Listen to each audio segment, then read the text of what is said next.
força, porque a gente está mandando uma mensagem para o nosso cérebro de que se isso é impossível, para que eu vou tentar? Eu não vou nem tentar. Então, por exemplo, Santos Dumont, quando ele encasquetou que queria voar, a crença de que isso era possível, ainda que ele não tivesse asas, ele poderia voar. Então, não é ser cego diante da realidade.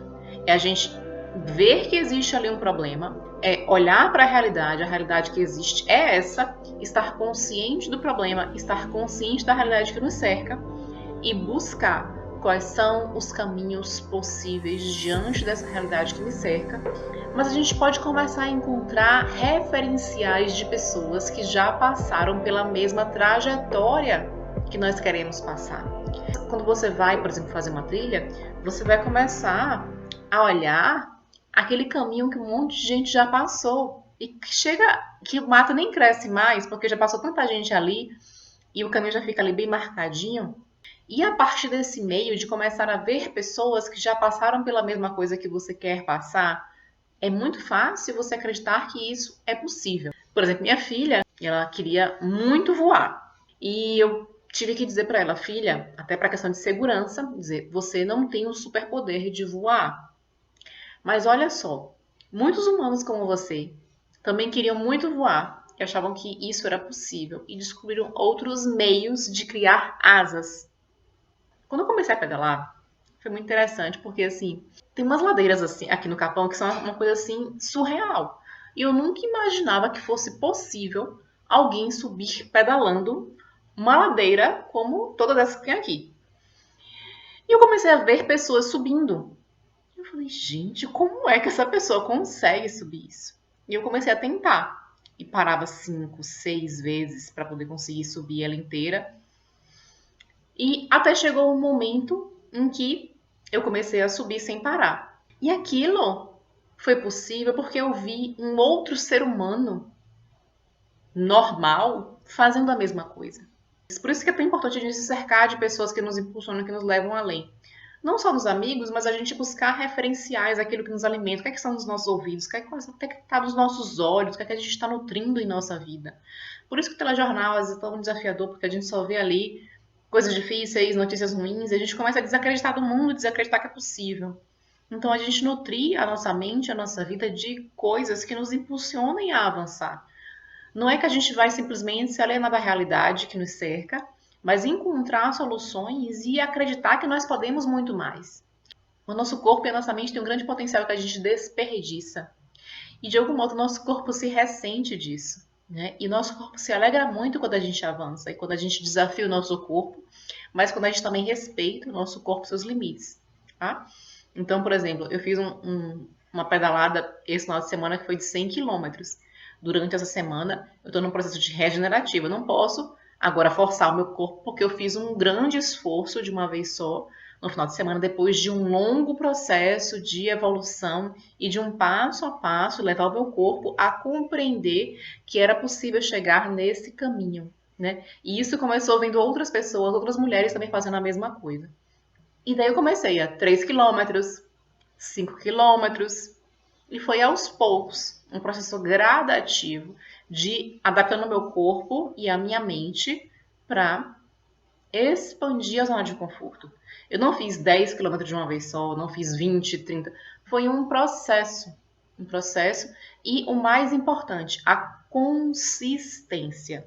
Né? Eu fui rotineiramente mostrando para o meu corpo do que é que ele podia, do que é que ele era capaz, e com respeito, e com observação, e com autoconhecimento, reconhecendo o meu ritmo, sem ir com muita sede ao pote, para não se quebrar, para não machucar o meu corpo, não criar uma lesão. Ele precisava de micro lesões, né? De micro expansões, para que ele pudesse se adaptar, crescer, se fortalecer, se regenerar, e aí um novo estímulo e observação do meu ritmo e continuidade. Então eu fui assim já há 4 meses nessa consistência e sempre expandindo pouco a pouco.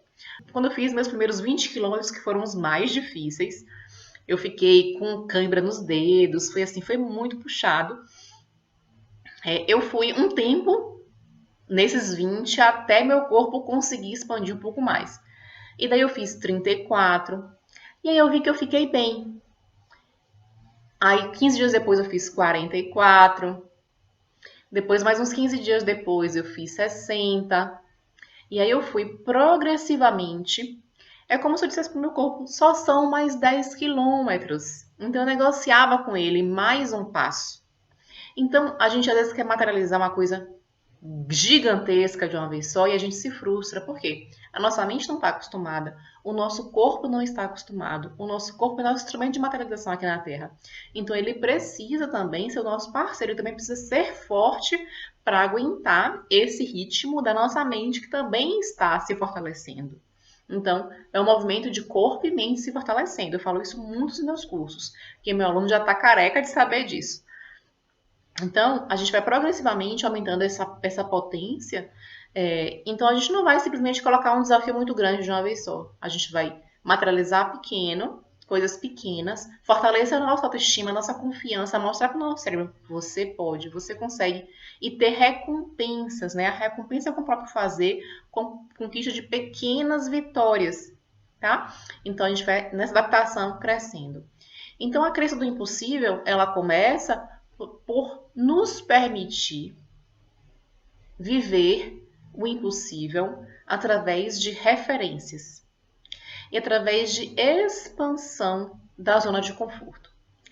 E falando sobre o digging, uma boa maneira de também entender o que é que nos bloqueia a acreditar no impossível é que, e se eu conseguir fazer algo que eu julgava como impossível? O que é que vai acontecer depois? Muitas vezes é como se não houvesse mais um estímulo, como se não houvesse mais um caminho a seguir. Tanto que meu irmão, quando eu fiz os 100 quilômetros, eu mandei para ele, super feliz, super empolgada. Foi assim, foi uma conquista muito grande para mim, por vários motivos. Aquilo foi um grande marco para mim. E meu irmão falou assim: eita, agora você precisa de um novo desafio, né? Porque quando a gente chega em um patamar que a gente acreditava que era impossível, é como se a gente ficasse meio perdido na vida, né? Isso acontece muito com a gente com relação às finanças, com relação à própria vida, com relação a várias coisas que a gente se colocou como meta e chegou lá, a gente alcançou e depois a gente fica meio assim, perdida, tipo, eu consegui e agora o que é que eu faço? Porque quando a gente chega, às vezes, em um nível que é muito diferente, a gente acredita que a gente vai ser alvo de inveja, que a gente vai ser alvo de crítica, que a gente vai ser alvo de julgamento e de solidão, porque a gente não vai encontrar pessoas, os nossos velhos amigos não vão mais gostar da gente, a gente vai se excluir ou ser excluído. Isso de fato pode acontecer. Mas quando a gente expande para esses outros lugares, quem tem que ficar, fica, quem não tem que ficar, vai embora. Quando a gente se coloca nesse lugar do impossível, a gente tem uma grande possibilidade a gente entrar em contato com nós mesmos. Fica com Deus, um grande abraço, até mais. Tchau, tchau.